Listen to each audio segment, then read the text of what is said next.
नाम जप सबको भगवत प्राप्ति करा देता है। गोस्वामी श्री तुलसीदास जी महाराज विनय पत्रिका में कह रहे हैं, बहुत जोर की बात है, कह रहे हैं कि नाम राम रावरोई हित मेरे स्वार्थ परमारथ साथिन सो भुज उठाई कहों तेरे नाम राम रावरोई हित मेरे।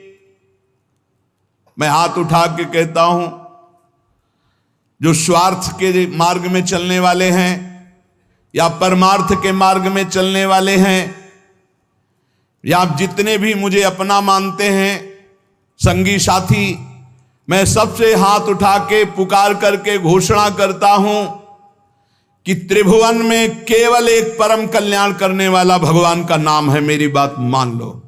गोस्वामी तुलसीदास जी नाम चल रहा है, कहीं भी हो आपको भगवत प्राप्ति हो जाएगी। नाम चल रहा है, नाम। जननी जनक तजो जनमी करम बिनु विधु ही सृजो अवडेरे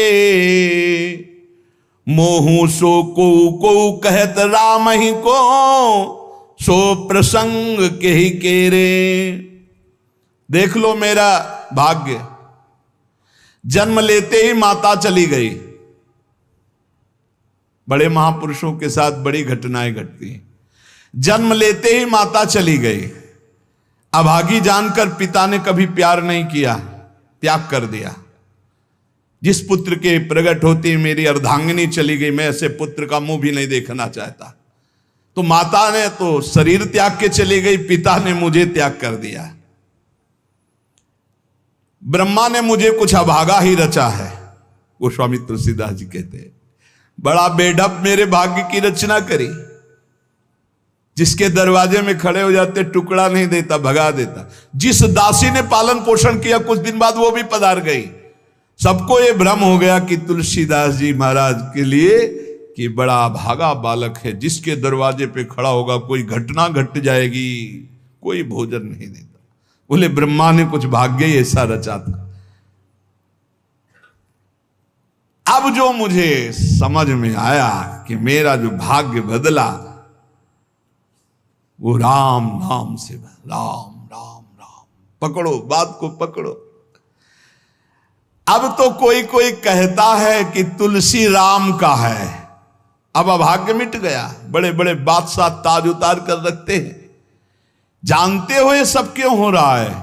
क्योंकि हमने राम नाम का आश्रय ले लिया। अब खूब राम राम राम राम जपता हूं, उसका परिणाम हुआ कि सब कोई सम्मान देता है, सब ताज उतार के रख रहे हैं, प्रणाम नमस्कार दुनिया वाह वाह। क्यों?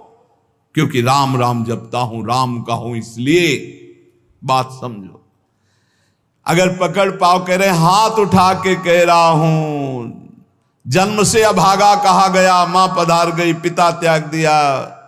संसार के लोग कहते अभागा है, लेकिन राम नाम का प्रताप ऐसा उदय हुआ। मोहू से को कहत राम ही को सो प्रसंग कह के रे। उसी नाम के बल से लोग अब कहने लगे तुलसी तो राम का है। फिर ओ ललाट बिनु नाम उदर लगी, दुखो दुखित मोहि हेरे। आहा, जब मैं राम नाम का आश्रय नहीं लिए था, तब पेट भरने के लिए द्वार द्वार पर ललचा कर भूख से व्याकुल होकर खड़ा होता।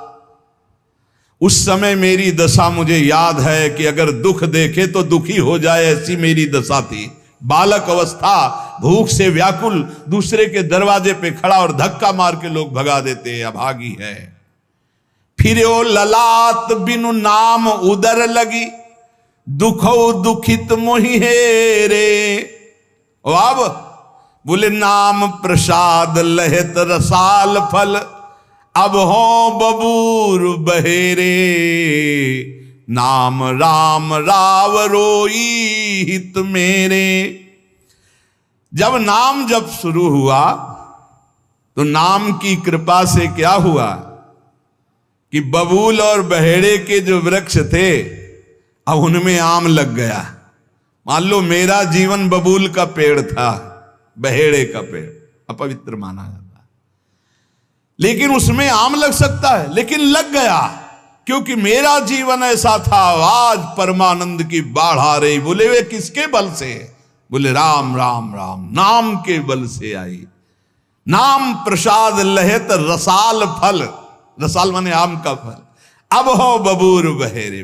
पहले तो मैं कैसा था? बोले बबूल का पेड़, काटा ही उगेगा, दुख ही मिलेगा। जब नाम का जप शुरू किया तो उसी बबूल में रसाल लग गया, आम का फल अर्थात महान आनंद।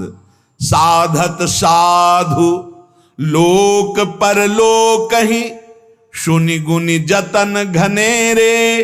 तुलसी के अवलंब नाम को, एक गांठ कई फेरे। नाम राम राव रोई हित मेरे।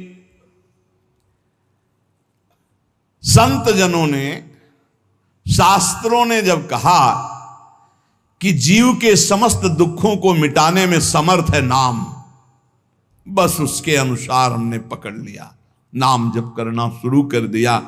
उनकी बात मान करके जब नाम जप किया तो लोक परलोक सब बन गया। हरिवंश महाप्रभु कहते ई परलोक सकल सुख पावत, मेरी सो भैया कृष्ण गुण संचु।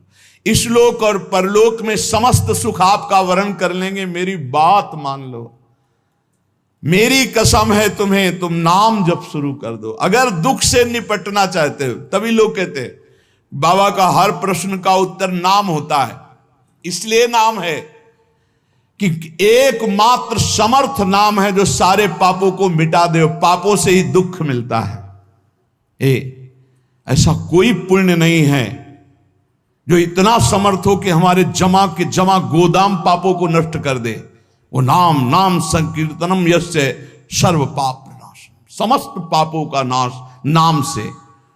लोक परलोक बनाना है तो संतों से सुना, शास्त्रों में सार बात पकड़ी, नाम कीर्तन, नाम जप। अब तुलसी ने तो एक ही सहारा पकड़ लिया है, राम राम राम, एक ही अवलंबन। जैसे गांठ तो एक ही होती है, लपेटा उसमें 100 मार दिए जाए, ऐसे ही साफ शास्त्र हैं। मेन बात है, पॉइंट की बात है, नाम जप। यज्ञानाम जप यज्ञोष्मी, जितना नाम जप कर लोगे उतने ही सुखी हो जाओगे। बात को पकड़ लो।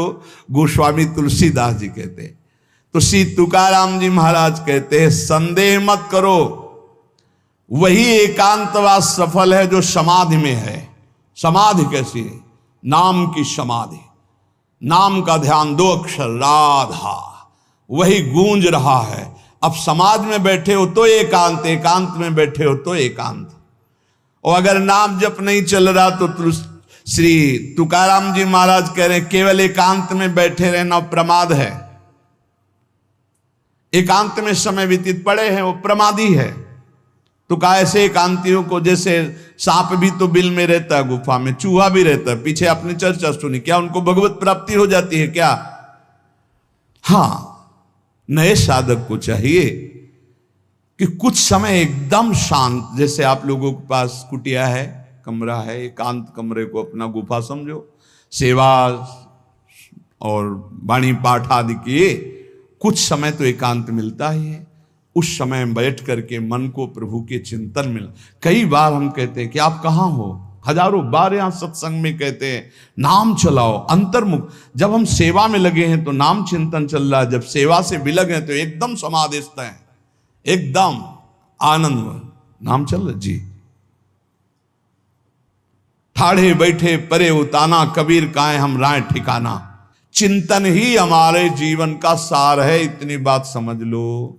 अगर आपका चिंतन नहीं चल रहा, हम कोई महत्व नहीं रखते, इन सब बाहरी बातों का महत्व नहीं रखते, ध्यान रखना। खास बात है आपका चिंतन क्या चल रहा है। हमारे हृदय को प्रसन्न करने वाली सबसे बड़ी सेवा है आपका चिंतन। अचानक दृष्टि आपके चेहरे में पहुंचे और आपकी नेत्र दिखाई दे रहे अंतर्मुखता में, एक हृदय में शीतलता आ जाती है, हाँ काम हो गया। अगर साधक ऐसे चलेगा तो बहुत जल्दी काम हो। मुख बरनत हरिवंश चित्त नाम हरिवंश रति, मन सुमिरन हरिवंश, यह जो कृपा हरिवंश। एक क्षण का भी, जैसे हम चर्चा कर रहे हैं तो भगवत चर्चा और एकांतिक कर रहे हैं तो भगवत प्रश्नोत्तर, उस समय भी किसी के भी एक चेहरे को लक्ष्य बना लेते हैं। वो समझता है हमको बहुत प्यार करके देख रहे हैं, नहीं, हम उस समय नाम लिखते हैं, नाम लिख करके वार्ता करते जा रहे हैं, बराबर दृष्टि उसके जमाए हुए हैं। वो समझ रहा है हमारी तरफ देख रहे हैं, हम बिल्कुल नहीं पहचानते ही नहीं कौन होगा, हम तो बोर्ड मिल गया, अच्छा उसमें नाम लिख रहे हैं और अपनी वार्ता कर रहे हैं। साधु हर समय सावधान सो, साधु नहीं, साधु काहे का, सेवा सुमिरन सावधान। इसलिए हम माइक से गरज के कह रहे हैं कि हम कभी भी किसी से पूछ सकते कहां हो, पक्का समझ लो। हमारा कोई व्यवहार नहीं है, हमारा कोई प्रिय नहीं, हमारा सबसे प्रिय वही है जो भजन करता है, जो सुमिरन करता है। अचानक दृष्टि पड़ी, आपसे पूछा कहां हो जी, अच्छा ठीक है, हृदय शीतल हो जाएगा। अगर सुमिरन नहीं तो फिर हमको आप अगर सेवा शब्द से प्रभावित हो तो सेवा है आज्ञा, आज्ञा समन सुसाहिब सेवा।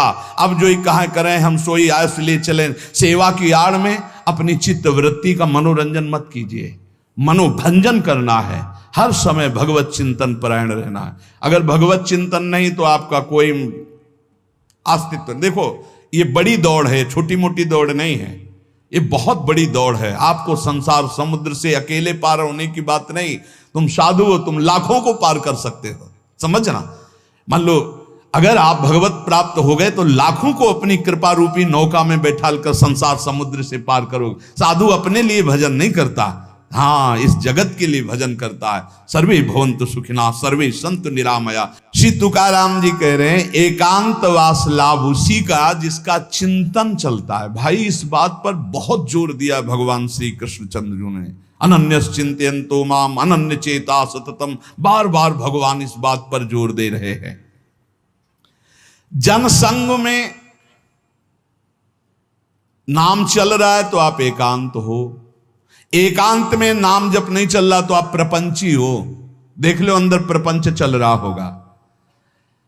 जन संसर्ग से शून्य अर्थात भीड़ भाड़ में रति न होना, अर्तिर्जन संसदी, और एकांतिक भगवत चिंतन होना। हम एकांत को समझते कमरा में पड़े हैं तो हम एकांत हैं, हम ऐसा एकांत नहीं समझते। एकांत है कि हम प्रभु के चिंतन में हैं तो एकांत है, चाहे बाजार में खड़े हों।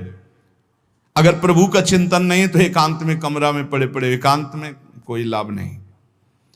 एकांत में उसी का लाभ है जो एकदम समाधिस्थ तन्मय है। एकांत में समाज में सावधान होकर चेष्टाएं कर रहा है और नाम अंदर अंदर चल रहा है। आनंद कंद भगवान गोविंद को छल छंद अच्छा नहीं लगता, मतलब नाटकबाजी अच्छी नहीं लगती। जहां हो वहीं भजन करो, जैसे हो उस परिस्थिति में भजन करके दिखाओ। भजन की भूख जग जाए यार, यही सत्संग का लाभ है। भजन की भूख जग जाए। एकांत का तात्पर्य है प्रभु की शिवा और कुछ सुमिरन में ना ना, प्रभु के चिंतन में डूबना। ए भाई समझो, सत्संग सुन रहे हो उसको पकड़ो, अपने हृदय में बार बार चलाओ। देखो ये अंदर से बात समझ लीजिए, हम उसे बहुत जी जान से प्यार करते हैं जो भजन करने वाले हैं।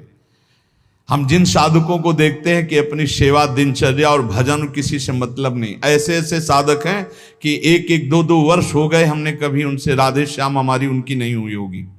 और आप सच्ची मानिए एक दिन भी ऐसा नहीं जो हमारे चिंतन में नाते हो, चिंतन के द्वारा उनका पोषे। और हमारे पास हो अगर भजन नहीं करते तो सच्ची मानिए हम जानते भी नहीं है। अभी आप हमें अंदर की बात, जैसे वो कह रहे थे कि हम जान गए आपको, तो हम कहा नहीं जाने हो, जान जाओगे तो प्रेमानंद बन जाओगे, प्रेम और आनंद प्रिया और लाल के रूप में डूब जाओगे। ये हमारे गोविंद आनंद कंद सच्चिदानंद प्रभु को ये छल छंद अच्छे नहीं लगते, उनको तुम छल कपट में नहीं फंसा सकते। एकांत निष्ठ भक्त, उसका मतलब हम तुरंत ले जाते हैं कमरा एकांत, गुफा एकांत नहीं, एकांत हृदय, एकांत निष्ठ भगवान के चरणारविंद में। शाब्दिक एकांतिक में मत जाइए कि शब्द का एकांत, कि भाई शोरगुल नहीं हो रहा, मैं एकांत कमरे में पड़, नहीं नहीं, आंतरिक एकांत में अकेले चुपचाप बैठे रहना एकांत नहीं कहता, भगवान में खोए रहना एकांत कहता। इसको समझिए, प्रभु में खोए रहना। एकांत वास का तात्पर्य सच्चिदानंद प्रभु में खोए रहे। तो सत्संग नाम कीर्तन, नाम जप, भगवत सेवा, इन्हीं से असली एकांत मिलता है, हृदय का एकांत। हृदय रूपी गुफा में हर समय चित्त चिपका हुआ है प्रभु के चिंतन में। कितना अपार आनंद है जब हर समय मंत्र की बार बार आवृत्ति होती। नाम जो न तरय भव सागर, अस समाज नर पाए, स्वत निंदक मंदमति आत्म हनन गति जाए।